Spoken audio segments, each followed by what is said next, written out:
Nothing beats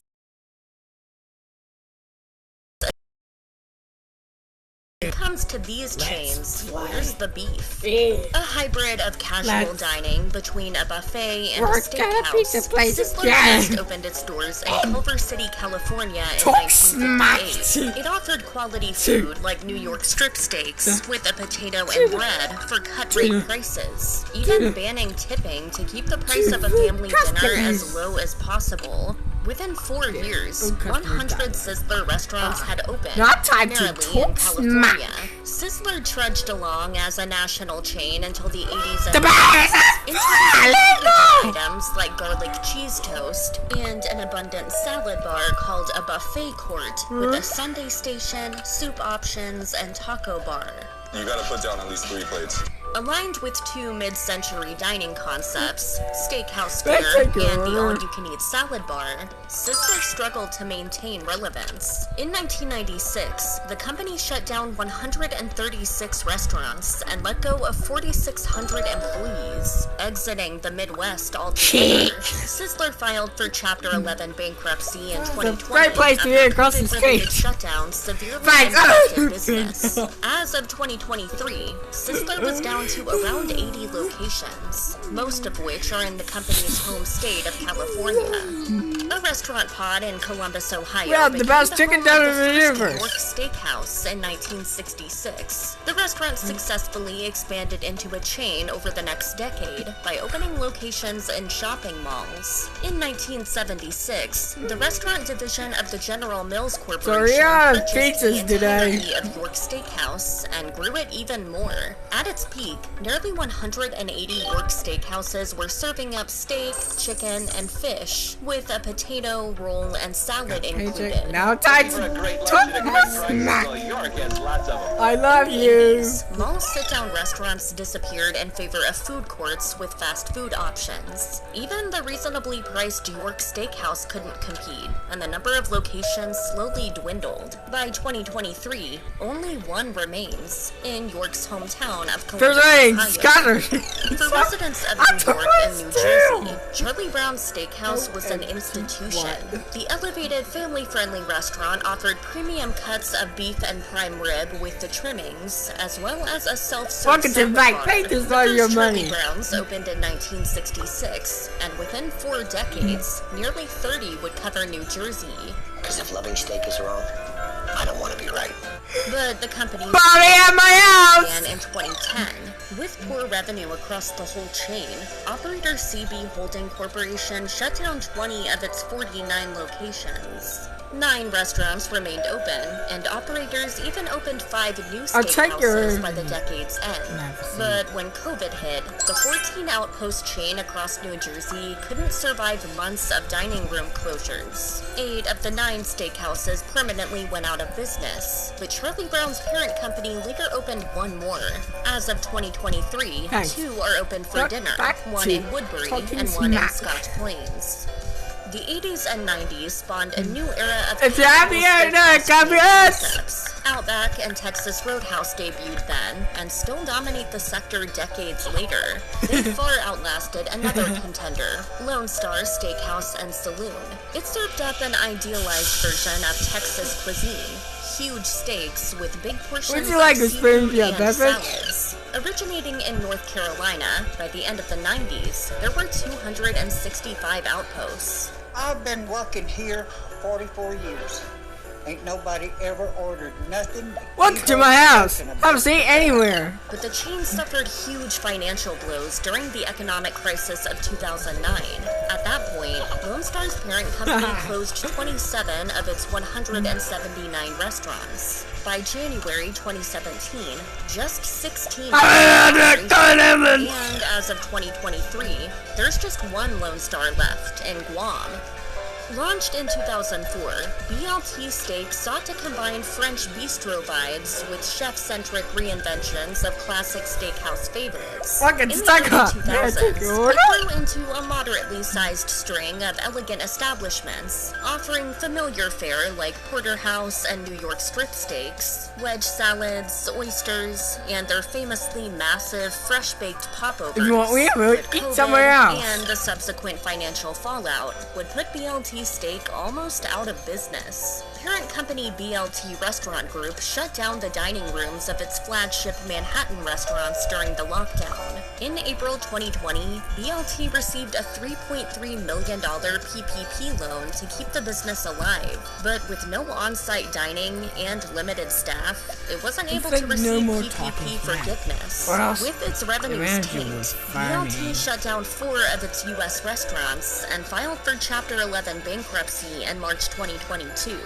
As of 2023, 5 BLT steak restaurants are open overseas, with 2 remaining in the U.S., along with 2 BLT Prime locations. Claim Jumper tried to occupy a spot at the apex of the chain restaurant pyramid. The Average Outlook promised the comfort of a dining at a chain, but with nice steaks, chef-crafted dishes, top-shelf cocktails, and wine.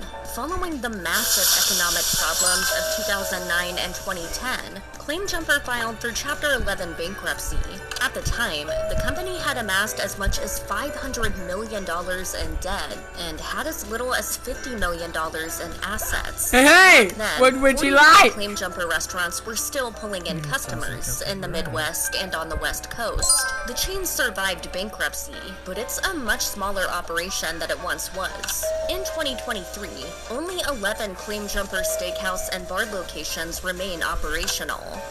In 1963, actor Dan Blocker, star of the popular TV western Bonanza, helped open the Bonanza Steakhouse. Within a few years, Blocker sold the place, and in the 80s, Metro Media Restaurant Group bought both Bonanza and rival outpost Ponderosa, operating them as one chain with 2 wings. By the early 90s, about 700 Ponderosa steakhouses were open in the US and elsewhere. Patrons could order a steak or a massive cheeseburger from the menu, or they could hit the hot buffet for fried chicken, pizza, and desserts, as well as a salad bar. That gold never did belong to Ponderosa in the first place. Man, take your Metro Media order. filed for bankruptcy in 2008 and was able to work out of it within a year, but the steakhouses began an irreversible pattern of closure. By 2011, about 2/3 of the locations that were open a decade earlier had shut down. In 2023, a combined 21 Would you like to try a restaurants are pepperoni still pizza? cooking, 2/3 of which are Ponderosa and the rest Bonanza.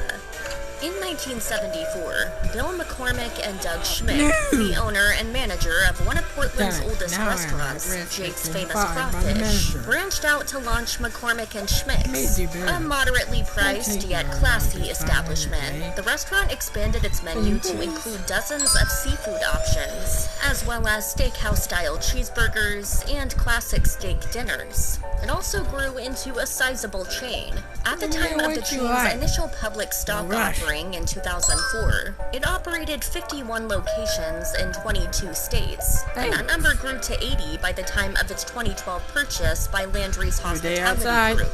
Just 5 years later, only 55 restaurants remained. The new owner blamed the closings on the previous overexpansion into small markets. In 2023, roughly 26 McCormick and Schmidt's eateries are still operational. We saw I'm pizza Stuart and Anderson. soda. Great steak at a great price. Ranching experience gives my Black Angus restaurant the edge. It's a steak worth going for. Restaurateur Stuart Anderson opened the first Black Angus steakhouse in the Seattle area in 1964. Black Angus grew into a phenomenon as a casual, affordable steakhouse that offered a sit-down experience with low prices. The chain's first sales gimmick was a full dinner, steak, potato, and soup or salad, for just $2.99. Anderson sold the chain, but stayed on as an executive, helping to grow the company to over 100 locations across the American West by the 80s. But that number dropped to 69 when parent company ARG Enterprises filed for Chapter 11 bankruptcy in 2009, citing debts as high as $500 million. That was actually the chain's second bankruptcy. In 2004, Black Angus filed for bankruptcy and attempted to salvage business by revamping its menu and introducing takeout. Black Angus hung on, and by late 2020, operated 34 outlets. At that point, it announced the temporary closure of roughly half of all restaurants. As of 2023, 32 Black Angus steakhouses remain alive. At Quaker Steak and Lube, the burgers are towering, the wings are plentiful, and the steaks are gigantic.